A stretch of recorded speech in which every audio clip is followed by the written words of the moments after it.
బేసిక్గా ఒక cinema release అయినప్పుడల్లా మా సినిమా హీరో బాగా ఆడుతున్నానంటే మా సినిమా హీరో బాగా ఆడుతున్నాడని కామన్. కానీ ఏకంగా వ్యక్తిగత జీవితాల్లోకి చొరబడి మరి మా సినిమా హీరోనే గొప్ప అంటే మా సినిమా హీరో గొప్ప అని చెప్పుకోవడం కొన్ని సందర్భాల్లో విన్నాం మనం. కానీ ఇది నిరంతర ప్రక్రియలాగా ఒక సీరియల్ లాగా కొనసాగుతున్న ఉంది మెగా వర్సెస్ అల్లు అర్జున్గా ఈ పొలిటికల్, ముఖ్యంగా ఈ ఫ్యాన్ వార్ అనేది. ఏకంగా పొలిటికల్ అని పదవాడానంటే గతంలో ఆయన వైసీపీకి ప్రచారం చేయడం, వీళ్ళంతా కలిసి జనసేనకి సపోర్ట్గా నిలవడం, ఆ తర్వాత కొన్ని పరిణామాలు మనం చూసాం. ఇలా జరుగుతూనే పోతూనే ఉన్నాయి. రీసెంట్గా కూడా మెగా వర్సెస్ అల్లు అర్జున్గా మరొక ఫ్యాన్ వార్ కొనసాగుతోంది. ఇంకొక విషయం ఇందాకే మేము మాట్లాడుకున్నాం ఏంటంటే బేసిక్గా ఈ ఫ్యాన్ వార్లు అనేది కేవలం ఫ్యాన్స్ దగ్గరే జరుగుతున్నాయా, ఫ్యామిలీ వరకు ఉన్నాయా? నిజంగానే ఫ్యామిలీ మధ్య ఆ విభేదాలు కనుక ఉన్నాయి అనుకుంటే ఇలా పరిస్థితి ఉండేది కాదు. మొన్న మధ్య అల్లు అర్జున్ అరెస్ట్ చేసిన సమయంలో కూడా అల్లు అర్జున్ తన భార్యతో కలిసి మెగా స్టార్ దగ్గరికి వెళ్ళారు. అల్లు అర్జున్ని అటు చిరంజీవిని కలిశారు, నాగబాబుని కలిశారు, పవన్ కళ్యాణ్ కలుద్దామని ఒక ఆలోచన కూడా చేసినట్టుగా వార్తల్లో ప్రచారం జరిగింది. మరి మాట్లాడుకుందాం, ఈ ఫ్యాన్ వార్లు కేవలం ఫ్యాన్స్ వరకే ఉన్నాయా, ఆ తర్వాత ఫ్యామిలీలో కూడా ఉన్నాయా? ఫ్యామిలీలో కూడా పక్కాగా కొంత ఇరిటేషన్, ఇబ్బంది అయితే ఉన్నట్టుగా కొంత చర్చ జరుగుతోంది. అంతకుముందు నిన్న లైలాకు సంబంధించి ఒక సినిమా ఈవెంట్ జరిగింది. ఆ ఈవెంట్లో మెగాస్టార్ చిరంజీవి ఈ ఫ్యాన్ వార్ గురించి మాట్లాడుకొచ్చారు ఆయన. అట్ ది సేమ్ టైం వాళ్ళ కాంపౌండ్, వీళ్ళ compound, Balayya compound, NTR compound అంటూ కూడా విశ్వక్సేన్ ఉద్దేశించి మాట్లాడుకొచ్చారు. ఒకసారి ఆయన ఏం మాట్లాడారో చూద్దాం. అప్పుడు ఏ హీరోలుగా హీరోలా ఉండే రోజులు నిజంగా ఉన్నాయి, లేకపోలేదు. షూటింగ్ల వరకే. ఆ తర్వాత వాళ్ళు ఎవరి ఇళ్ళకి వాళ్ళు వెళ్ళిపోతారు, ఎవరి ప్రోగ్రాం వాళ్ళు చూసుకుంటారు. అలాంటి రోజుల్లో నేను ఉన్నాను. వాళ్ళు అలా ఉండటం మూలంగా వాళ్ళ మధ్య సఖ్యత ఉండదేమో, వాళ్ళ మధ్య ఒక విభేదాలు ఉంటాయేమో అనే ఒక రకమైన భ్రమలో ఇక్కడ అభిమానులు కొట్టుకుని చచ్చేవాళ్ళు. ఆ వాల్ పోస్టులు చింపుకునేవాళ్ళు. నెల్లూరులో మా కజిన్స్ ఉండేవాళ్ళు, వాళ్ళిద్దరు సొంత అన్నతమ్ములు. కానీ వాళ్ళు రామారావు గారిని, ఒకళ్ళు నాగేశ్వరరావు గారిని ప్రేమించేవాళ్ళు, ఇష్టపడేవాళ్ళు, అభిమానించేవాళ్ళు. వాళ్ళిద్దరు కొట్టేసుకున్నారు, రక్తం వచ్చే కొట్టేసుకున్నారు. నాకు దానికి కంగారు వచ్చేసింది. నేను చిన్నోడిని. ఎందుకలా కొట్టుకున్నారంటే వాడు అభిమాని, వాడు ఇంటి వాడు అది అంటే నాగ్గడి ఇలాగని ఇద్దరు కొట్టుకుంటున్నారని చెప్పేసి అంటే నాకు ఆ రోజు నుంచి మొదలైంది, ఏంటి సినిమా వాళ్ళు హీరోలు బాగానే ఉంటారు, వీళ్ళు కొట్టుకుని వస్తారేంటి అని చెప్పేసి. నేను ఫిలిం యాక్టర్ని అయిన తర్వాత హీరోల మధ్య ఒక సఖ్యత, సహృద్భావ వాతావరణం అది ఉండాలి. లైలా మన విశ్వక్సేన్ ఫంక్షన్కి వెళ్తున్నావా? ఎందుకు వెళ్ళకూడదు? అతను మన మనిషి కాదు, అవతల బాలకృష్ణ. అప్పుడప్పుడు తారక్ అంటాడు. అంటే మనుషులు అన్నాక వేరే వాళ్ళ మీద అభిమానం, ప్రేమ ఉండకూడదా? నా మీద ఆప్యాయత ఉండకూడదా? ఇదేంటిది? మా ఇంట్లోనే మా అబ్బాయి సూర్య అంటే చాలా ఇష్టం. అంత మాత్రం చేత వాడి ఫంక్షన్ వెళ్ళకూడదా? వాడితో కలిసి భోజనం చేయకూడదా? వాడితో ఉండకూడదా? లైలా మన విశ్వక్సేన్ ఫంక్షన్కి వెళ్తున్నావా? ఎందుకు వెళ్ళకూడదు? అతను మన మనిషి కాదు, అవతల బాలకృష్ణ. అప్పుడప్పుడు తారక్ అంటాడు. అంటే మనుషులు అన్నాక వేరే వాళ్ళ మీద అభిమానం, ప్రేమ ఉండకూడదా? నా మీద ఆప్యాయత ఉండకూడదా? ఇదేంటిది? మా ఇంట్లోనే మా అబ్బాయి సూర్య అంటే చాలా ఇష్టం. అంత మాత్రం చేత వాడి ఫంక్షన్ వెళ్ళకూడదా? వాడితో కలిసి భోజనం చేయకూడదా? వాడితో ఉండకూడదా? ఈవెంట్ వేదికగా చిరంజీవి కొంత చమత్కారంగా, సెటరికల్గా మాట్లాడినా కూడా చాలా కుండల బద్ద కొట్టినట్టుగా హీరోలంతా ఒక్కటే, మేమంతా కలిసే ఉంటాము, కానీ కొన్ని సందర్భాల్లో ఫ్యాన్ వార్ జరుగుతూ ఉంటాయి, ఫ్యాన్సే కొట్టుకుంటారు, కానీ మేమంతా ఒకటేనట్టుగా ఇండైరెక్ట్గా చెప్పుకొచ్చారు ఆయన. సో మనతో పాటుగా డిస్కషన్లో పాల్గొంటున్నారు Kiran garu, senior journalist, at the same time Narayana Raju garu, senior film journalist, at the same time జూమ్లో అందుబాటులో ఉన్నారు చిట్టిబాబు గారు, ప్రొడ్యూసర్. సో నమస్తే అండి అందరికీ కూడా, very good afternoon. So firstly Narayana Raju గారితో స్టార్ట్ చేద్దాం. మనం సీనియర్ ఫిల్మ్ జర్నలిస్ట్ ఆయన.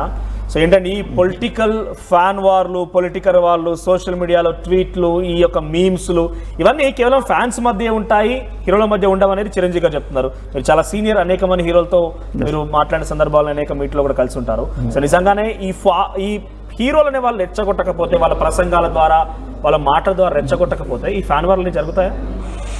యాక్చువల్గా ఫ్యాన్ వార్ అనేది మనం ఒక 2-3 సంవత్సరాలుగా వింటున్నాం. గతంలో అంటే దానికంటే ముందు ఇలాంటి సందర్భాలు నేను చూడలేదు.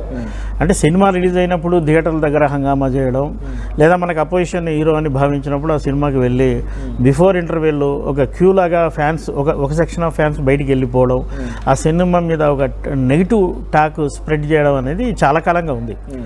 చిరంజీవి గారు చెప్పినట్టు రామారావు నాగేశ్వరరావు అనేది అది 70 and 80 మధ్య జరిగింది. చాలా గొడవలు కూడా జరిగేది. నేను అది వాటి గురించి నేను విన్నాను. అయితే ప్రజెంట్ వచ్చేవరకల్లా ఒక అభిమాని తన అభిప్రాయాన్ని షేర్ చేసుకోవడానికి అనేక వేదికలు ఉన్నాయి. సోషల్ మీడియా ఉంది. గతంలో ఇష్టపడే హీరోకు ఒక ఉత్తరం రాస్తే తప్ప మన సమాచారం అందేది కాదు. హీరోని మనం చూడాలంటే కేవలం థియేటర్లోనే చూడాలి. కానీ ఇప్పుడు అలా కాదు.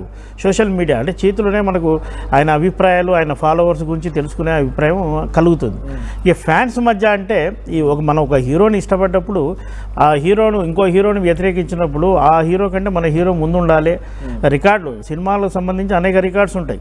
100 రోజులు, 200 రోజులు, revenue, first day, AC theatre, non AC theatre. బహుశా ఈ జనరేషన్కి తెలియకపోవచ్చు. గతంలో ఈ రికార్డ్స్ అని ఉండేది. ఈ రికార్డ్స్ను వాళ్ళు ఆ రోజున పాంప్లెంట్ రూపంలో వేసేవాళ్ళు. కాబట్టి ఫ్యాన్స్ మధ్య కొంత విభేదాలు, కొంత గ్యాప్ అయితే ఉంటుంది. ఇంకో హీరోని వ్యతిరేకించడం అనేది కూడా ఉంటుంది. దీన్ని ఇప్పుడు ఒక ఎక్కువ స్థాయికి వెళ్ళిపోయింది. ఇది అంటే నేను ఏమంటున్నాను, ఈ ఫ్యాన్స్ వార్ అనేది కానివ్వండి, గతంలో కానివ్వండి, ఇప్పుడు కానివ్వండి, పరిణామాలు మారుతూ ఉండొచ్చు. టెక్నాలజీ పరంగా మారు అప్గ్రేడ్ అయిపోయి కొన్ని చేంజెస్ రావచ్చు. కానీ హీరోల ప్రసంగాలు, హీరోల మాటలు, హీరోల యొక్క వాళ్ళకి సంబంధించి డైరెక్షన్ లేకుండానే ఇంత పెద్ద మొత్తంలో ఫ్యాన్స్ అనేది వార్ క్రియేట్ చేస్తారా? హీరోలు సహజంగా అయితే ఫ్యాన్స్ను రెచ్చగొట్టాలండి. వాళ్ళు ఏ వేదిక ప్రసంగాలు ఈ మధ్య కాలం మనం చూస్తున్నాం, ప్రసంగాలు కొన్ని రెచ్చగొడుతున్నాయి. లేదు, వాళ్ళ ఫాలోవర్స్ వరకు వాళ్ళు మాట్లాడుతుంటారు తప్ప మిగతా హీరోల ఫాలోవర్స్ గురించి వాళ్ళు ఎప్పుడు మాట్లాడరు. పైగా తెలుగులో ఇతర భాషలతో పోలిస్తే మన తెలుగులో ఒక ఆహ్లాదకర వాతావరణం ఉంది. ఏ హీరో ఈవెంట్ అయినా మిగతా హీరోలు ఒకరు కాదు, ఇద్దరు కాదు, 3, 4 వచ్చిన సందర్భాలు అనేకం. ఇప్పుడు మీరు ఇదే చిరంజీవి పక్కన అనిల్ రావిపూడి అనే డైరెక్టర్ ఉన్నాడు. ఆయన ఎవరితో చేశాడు? బాలకృష్ణతో సినిమా చేశాడు. నెక్స్ట్ చిరంజీవితో చేయబోతున్నాడు. ఈ మధ్య బాలకృష్ణకు ఒక డాకు అనే సినిమా ఇచ్చిన డైరెక్టరు ఆయన నేరుగానే చిరంజీవి అభిమాని అని చెప్పి అంతకుముందు వాల్తేరు వీరయ్య అని సినిమా చేశాడు. అంటే వాళ్ళ అభిమానులతో కూడా ఇంకో హీరో వర్క్ చేయడానికి కూడా వాళ్ళకి ఎలాంటి అభ్యంతరం ఉండట్లే. కేవలం ఫ్యాన్స్ మధ్య ఉన్న డిఫరెషన్, ఈ విభేదాలు హీరోల మధ్య మాత్రం చాలా తక్కువ. అంటే ఆఫ్ ది స్క్రీన్ కొంత ఆధిపత్య పోరు ఉండొచ్చు. మనకు పలానా సినిమా మిస్ అయింది, ఇంకో హీరో చేస్తున్నాడు, లేదా మన సినిమా కంటే ఇంకో హీరో సినిమా రెవెన్యూ ఎక్కువ సాధిస్తుంది అన్న లాంటిది ఉండొచ్చు. అది వృత్తిపరంగా ఉండే పోటీ తప్ప ఫ్యాన్స్ని హీరోలు రెచ్చగొట్టడం, దానికి ఫ్యాన్స్ వేదిక కావడం అనేది మాత్రం నా వరకు నేను ఎప్పుడు గమనించలేదు. అంటే నేను ఎందుకంటున్నా అంటే గతంలో నాగబాబు పుష్ప సినిమా రిలీజ్ కాబోతోంది, ఆ ప్రమోషన్ జరుగుతున్న నేపథ్యంలో మనకు పని చేయని వాడు మనవాడైనా సరే పర్లేదు, ఆయన పరాయి వాడుగానే భావించాలి, పరాయి వాడు మనకు పని చేసేవాడైతే మనవాడుగా భావించాలి రకంగా ఒక ట్వీట్ చేశారు. దానికి అర్థం ఇంకా ఒక కావ్యంలాగా రాసుకొచ్చారు ఆయన ఎగ్జాక్ట్ గా. సో దాని అర్థం ఎలా చేసుకోవాలంటే ఫ్యాన్స్ రెచ్చగొట్టం కాదంటారు అలాంటివి? ఇప్పుడు అల్లు అర్జున్ తన మిత్రుడి ప్రచారం కోసం, అంటే వైకాపాలో ఉన్నాడు అభ్యర్థి, అతని ప్రచారం కోసం వెళ్ళినప్పుడు ఈ వివాదం ఉంది. గతంలో చిరంజీవి గారు ప్రజారాజ్యం పార్టీ పెట్టినప్పుడు ఇదే అల్లు అర్జున్ ఆ పార్టీ కోసం క్యాన్వాస్ చేసిన ఉదాహరణలు కూడా మనకు ఉన్నాయి. అయితే నాగబాబు అటు పూర్తి పొలిటీషియన్గా ఉండడు, ఇటు పూర్తి యాక్టర్గా ఉండడు, అటు చిరంజీవి మనిషిగా ఉండడు. ఆయన రకరకాలుగా స్పందిస్తుంటాడు. గతంలో ఆయన బాలకృష్ణ మీద కూడా స్పందించిన సందర్భాలు ఉన్నాయి. బాలకృష్ణ ఎవరు అని ప్రశ్నించిన ఉదాహరణ కూడా మనకు ఉంది. కాబట్టి నాగబాబు లాంటి వాళ్ళ స్టేట్మెంట్ మనం పెద్ద సీరియస్గా తీసుకోవాల్సిన అవసరం లేదు. నాగబాబు రెచ్చగొట్టేంత మాత్రాన చిరంజీవి ఫ్యాన్స్ లేదా ఇటు అల్లు అర్జున్ ఫ్యాన్స్ ఏదో రెచ్చిపోయి వేరే విధంగా స్పందిస్తారని అనుకోవడానికి అసలు అవకాశమే లేదు. ఒకసారి హోల్లో ఉండండి. చిట్టిబాబు గారు, గుడ్ ఆఫ్టర్నూన్. సో ఎలా చూస్తారు మెగా వర్సెస్ అల్లుగా సోషల్ మీడియా వేదికగా వార్స్ కానివ్వండి, లేకపోతే వాళ్ళ ప్రసంగాల్లో కొంత చమత్కారం కానివ్వండి? మొన్న మధ్య అల్లు అరవింద్ కూడా దిల్ రాజును పక్కన వేసుకొని ఆయన మాట్లాడిన మాట ఏంటంటే, ఒక సినిమా ఆయనని పూర్తిగా నెట్టేయబడితే ఇంకో సినిమా ఆయన పైకి తీసుకొచ్చిందని ఉద్దేశించి మాట్లాడారు. దాని క్లియర్గా ఆయన దిల్ రాజు ప్రొడ్యూస్ చేసిన సినిమాల్లో గేమ్ చేంజర్, సంక్రాంతికి వస్తున్న 2 సినిమాలు ఉన్నాయి. ఒక సినిమా నెట్టేసి ఇంకో సినిమా లిఫ్ట్ ఇచ్చిందని చెప్తున్న మాటలు చూస్తుంటే చాలా క్లియర్గా గేమ్ చేంజర్ ఉద్దేశించే మాట్లాడారని చాలా క్లియర్ అర్థమవుతోంది. దీనిపైన కూడా చర్చలు కొనసాగుతున్నాయి. ఈ ఫ్యాన్ వార్ల గురించి ఏం చెప్తారు? దీన్ని విపరీత అర్థాలు మనం తీస్తున్నాం తప్పితే, ఇప్పుడు అరవింద్ గారు మాట్లాడింది ఆ రోజు ఏం మాట్లాడాడు? ఒక వింత పరిణామం. ఎవరికైనా ఒక సినిమా రిలీజ్ అయితే హిట్ ఫ్లాప్ వస్తుంది, కానీ ఒక వినూత్నమైన పరిస్థితి 2 సినిమాలు ఒకే టైంలో రిలీజ్ అవడం, ఒకటి దెబ్బ కొట్టడం, ఒకటి హిట్ కొట్టడం, మళ్ళీ ఇన్కమ్ ట్యాక్స్ వాళ్ళని ఇన్వైట్ చేయడం. ఈ నెల దిల్ రాజు ఒక వినూత్నమైన సినారియో క్రియేట్ చేశారు అన్నారు. దీంట్లో ఏమి తప్పు ఉంది? అసంబద్ధంగా అసంబద్ధంగా అక్కడ అసందర్భంలో మాట్లాడారు ఆయన. ఆ రోజు జరుగుతున్నది ఏదో వేరే సినిమా ప్రమోషన్ జరుగుతోంది. ఆ రోజు ఆ వేదిక పైన ఈ వ్యాఖ్యలు కావాలనే మాట్లాడారనేది ఒక వర్గం మాట్లాడుకుంటుంది. కావాలని ఏదో కావాలని మనం అంటిస్తున్న మాటలు అది న్యాచురల్ గా అక్కడ జరిగిన డిస్కషన్ జరిగిన టాపిక్ లో దిల్ రాజు చెప్పే విషయంలో జరిగింది అంతే. దాన్ని ఊరినే మనం విపరీతార్థాలు తీసి చేయటం వల్ల ఇప్పుడు అదే మరి నిన్న చిరంజీవి గారు నా మేనల్లుడు సినిమా హిట్ అయితే నాకు సంతోషం కాదా అన్నాడు. దాన్ని వదిలేసి ఇక్కడ మెగా ఫ్యామిలీ వారిని మా వాళ్ళని పరిగణిస్తోంది కానీ అల్లు ఫ్యామిలీ మెగా ఫ్యామిలీ దూరం పెడుతోంది అనేది డైరెక్ట్ గా బహిరంగంగానే చర్చించుకుంటున్నారు. ఏమి దూరం లేదు దగ్గర లేదండి, వాళ్ళ ఫ్యామిలీలో ఏమీ లేదండి. ఇక్కడ ఫ్యాన్స్ మీడియా చేస్తున్న ఇదే తప్పితే వాళ్ళది ఏమీ దూరాలు లేవు. సందర్భం వచ్చినప్పుడు వాడు ఒకటే, ఆయన అరెస్ట్ అయినప్పుడు వెళ్ళాడు, కలిశాడు, వాడు వచ్చారు. ఇక్కడ మధ్యలో నాగబాబు లాంటి వాళ్ళు కొంచెం ఇర్రెస్పాన్సిబుల్ గా కొన్ని సందర్భాల్లో చేయటం వల్ల ఇప్పుడు ఫంక్షన్ లో ఏదో అల్లు అర్జున్ పవన్ అరిస్తారట, అదే ఇంకో ఫంక్షన్ లో నాగబాబు అరిచాడు. రాడయ్యా, ఎందుకు మీరు అరుస్తారు, రాడు, వచ్చారు అని నాగబాబు అరిచాడు. కానీ నాగబాబుని కాకుండా అల్లు అర్జున్ అన్నాడు. అల్లు అర్జున్ ఎందుకు అన్నాడు? ఆ సమయంలో ఒక ఫంక్షన్, ఆ ఫంక్షన్ లో ఊరిని కాకి వీళ్ళు పవన్ కళ్యాణ్ ఫ్యాన్స్, అక్కడ పవన్ కళ్యాణ్ ఫంక్షన్ కాదు, అది కాదు, పవన్ కళ్యాణ్ వచ్చే సందర్భం కాదు, అక్కడ ఊరిని పవన్ అరుస్తా ఉంటే ఇక్కడ ఈ సందర్భం కాదు, ఊరిని పవన్ అరవకండి అన్నాడు. అది మీరైనా అరుస్తా అంటారు, నేనైనా అంటాం. దానికి ఒక మోటివ్స్ అంటగట్టి మాట్లాడే తప్పితే ఇది మాది ఫ్యాన్స్ మధ్య గేమ్ చేంజర్ సినిమా బహిరంగంగానే సోషల్ మీడియాలో వార్లో చూస్తారు. ఫ్యాన్స్ మధ్య ఇదే అనేది ఇవాళ కొత్త కాదు. నాడు ఫ్యాన్సే కాదు, హీరోలు కూడా సెటైరికల్ గా కామెంట్ చేయడం చూస్తూనే ఉన్నాం.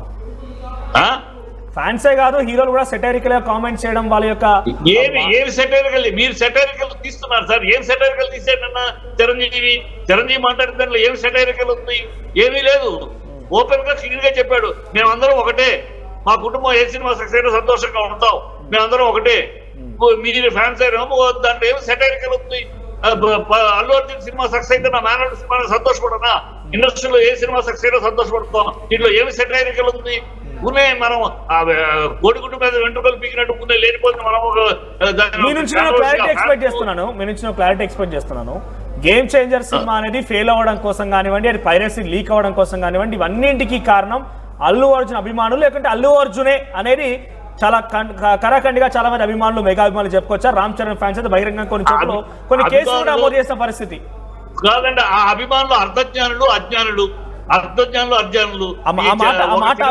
చెప్పగలుగుతారా? అజ్ఞానులు అభిమానులు అజ్ఞానులు అని చెప్పి నేను చెప్తున్నాను ఓపెన్ గా. ఆ అభిమానులు అర్ధజ్ఞానులు, అజ్ఞానులు. ఒక సినిమాని ఒక ఫ్యాన్స్ వాళ్ళ ఎన్టీఆర్ సినిమాని ఫ్యాన్స్ ఏమైనా చేయగలిగారా? ఒక సినిమా బాగుంటే ఈ ఫ్యాన్స్ అంతా ఒక షో కండి, రెండో షోకి ఫ్యాన్స్ ఎక్కడ ఉన్నారు? ఉండరు. రెండో షోకి సినిమా బాగాలేకపోతే. సినిమా బాగుంటే ఉన్న ఫ్యాన్స్ వీళ్ళు ఈ గాలి సోది గాలి గోలకు మొదటి రోజు గోలకు తప్పితే వీళ్ళేది కాదు. వీళ్ళ వల్ల చాలా బిగ్గెస్ట్ స్టేట్మెంట్ పాస్ చేస్తున్నారు. అభిమానులు అజ్ఞానులు అంటున్నారు మీరు. అభిమానులు అజ్ఞానులు అంటూ స్టేట్మెంట్ పాస్ చేస్తున్నారు మీరు. అభిమానులు అనేవాళ్ళు, ఫ్యాన్స్ అనేవాళ్ళు ఫెనటిక్స్ అనే మాట నుంచి వచ్చిన ఫ్యాన్స్. అభిమానులు వేరు, ఫ్యాన్స్ వేరు. ఈ గ్యాంగ్ అంతా, ఈ సోషల్ మీడియా ఈ అలర్ సృష్టించే గ్యాంగ్ అంతా అభిమానులు కాదు, ఫ్యాన్స్. ఫ్యాన్స్ అనేది ఫెనటిక్స్ అనే మాట నుంచి వచ్చింది. ఫెనటిక్స్ అంటే మూర్ఖులు అనే అభిమానులు వేరు, ఫ్యాన్స్. అభిమానులు ఇలాంటి చిల్లర పనులు చేయరు, చిల్లర మాటలు చిల్లరకి ఈ చేయరు. వాళ్ళు ఫ్యాన్స్ అనేవాళ్ళు అర్థం, వాళ్ళ అడ్రస్ కోసం, వాళ్ళ ఉనికి కోసం. అంటే మీ ఉద్దేశంలో ఫ్యాన్స్ అంటే మూర్ఖులు అంతేనా? ఫ్యాన్స్ అంటే మూర్ఖులు, అభిమానులు అంటే వేరు, ఫ్యాన్స్ అంటే వేరు.